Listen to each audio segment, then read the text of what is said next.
Artık bir yol arası boza katta toya. Osmanlı'dan az boza kattadan hammalar tiyarlık soğukatları bilen, doğru mu?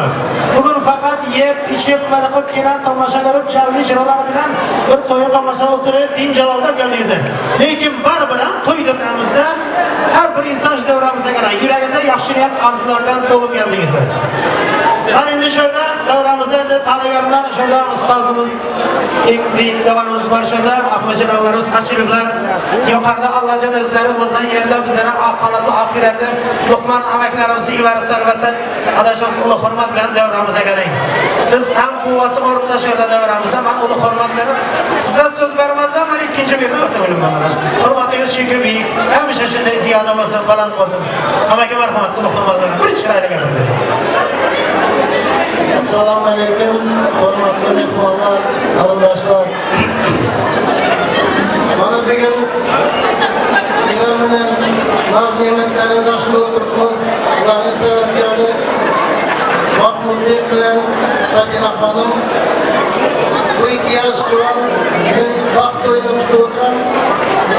Men o'z adimdan, o'z mashg'ulotim adimdan, kamlarim adimdan bu ikki yosh juvonlar uzoq umr sog'lik, eng davlat orzu etaman.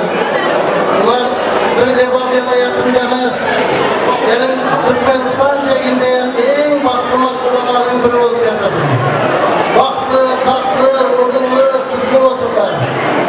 Yana keyin shu kunlari Alloh taolo bularning beshik o'yinlarini ham hammamizga o'ynab yetirsinlar. Rahmat. Rahmat Og'ajon, yaxshiyat arzlaringizga kecha yil o'g'laringizni uylantirdingiz, mana bu yil yana chiqamiz. Hayli shunday shayinda bir ko'ngil xushlik, to'yivarish, asir barchamalar qarsa bo'lsa nasib etsin. Rahmat.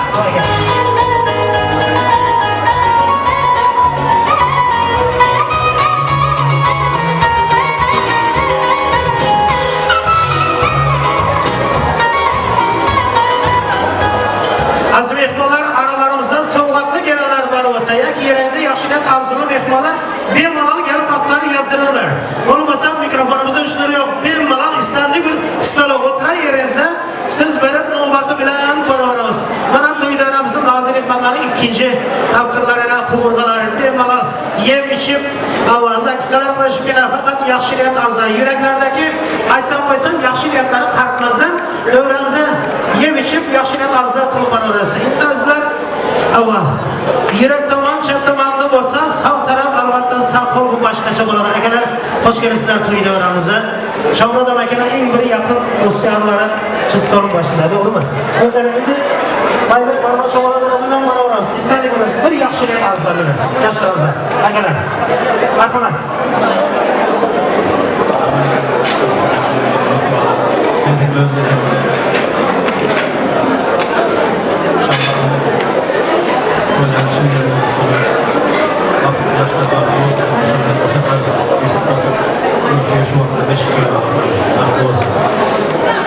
Rahmat akalar, bir chiroyli qarsak chalib qo'yinglar.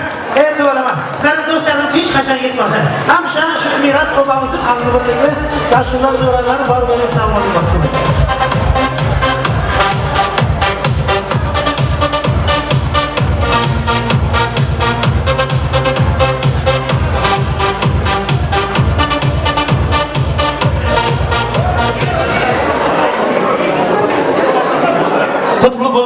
toylarınız, gelişikli boylarınız, gelişmese boylarınız, bular mıdı toylarınız? Yüzleri appakkina, gözleri moncikkina, kim işlere gözü değse, gözüne bir kısım dıvrak kinadımız yazar. Yaman gözler özü esrasını ökeler. Bahtiyar zamanınızı en bir baklı kelin köyleri olup yaşa sizlerge nasip etsin. Sizlerin vaktinize kuvanış şu toyda aramıza gelen, sizlere de gelen mehmanlarımız her birine nasip etsin. Cenandaski kuşukları bilen, betekrar sazları bilen, baland avazları bilen, sanat asmanımızın parlak yıldızları Marıbı köyünde halkımızın bir neçeyinden bir yan. Ne fakat Lebap velayatımızda, kalabarsa koşunu Bukhari şeriflerde, Mağrı Şahı Cahanlara özlerinin baland avazları bilen, avazları mağrıları, Şahı Cahanlara yetip alan berek sanatkar davalarımız anışırdı, toy devramızda. Diğer grupasının bali rahbarı, salisimiz Diyarcan Cumay, bir kulu hormat bilen şu kemin hormatına bir kapsaklar bozsa, sizlerin eşitsen degen. Toylarınızı kutlap elbette, toylarınızı hamisha yaxşı niyet arzular bilen, toylarınızı kısmetinde bulsun diye yaxşı niyet arzular bilen elbette. İstiladını sınıfıyoruz. Diyarcan Cumay, gittik çırayla kaşıklar Merhamet. Endi oynamagan qolmasin, davran sahrasa.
Sizlere gelgende